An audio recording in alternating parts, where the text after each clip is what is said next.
தமிழ் மொழி உலகுக்கு இந்தியா கொடுத்த மிகப்பெரிய கிஃப்ட். பிரதமர் மோடி மலேசியாவில் சொன்ன இந்த ஒரு வார்த்தை இப்போ உலகம் முழுக்க வைரல். ஏன் தெரியுமா? மலேசிய பிரதமர் அன்வர் இப்ராஹிம் அழைப்பின் பேரில் நம்ம பிரதமர் மோடி அங்க போயிருக்காரு.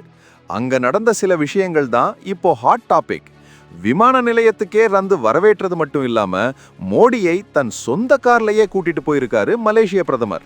இவங்க ரெண்டு பேருக்கும் நடுவுல இருக்கிற அந்த ஃப்ரெண்ட்ஷிப் வேற லெவல்.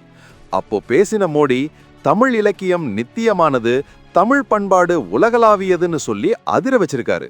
அது மட்டும் இல்ல, மலேசிய பிரதமர் அன்வர் இப்ராஹிம்க்கு தமிழ் இசை மேல இருக்கிற காதலையும் பாராட்டியிருக்காரு. மலேசியாவில் இருக்கிற 500க்கும் மேற்பட்ட பள்ளிகள்ல இந்திய மொழிகள் சொல்லித்தரதை கேட்டு நம்ம பிரதமர் நெகிழ்ந்து போயிட்டாரு. இன்னொரு முக்கியமான விஷயம் என்னன்னா, இந்தியாவோட UPI இனிமே மலேசியாவிலையும் வரப்போகுது. ஒரு காலத்துல 11வது இடத்துல இருந்த இந்தியா இப்போ உலகத்தோட டாப் 3 பொருளாதாரத்தை நோக்கி வேகமா போயிட்டு இருக்கு.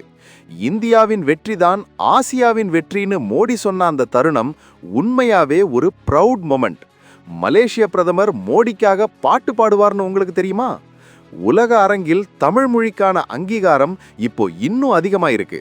மலேசியா போறவங்களுக்கு இனி UPI மூலமா பணம் கட்டுறது ரொம்ப ஈஸியாக போகுது. பிரதமர் மோடி தமிழை உலகுக்கான கொடைன்னு சொன்னதை பத்தி நீங்க என்ன நினைக்கிறீங்க? இந்த வீடியோவை எல்லா தமிழர்களுக்கும் ஷேர் பண்ணுங்க. மறக்காம நம்ம சேனலை சப்ஸ்கிரைப் பண்ணிடுங்க.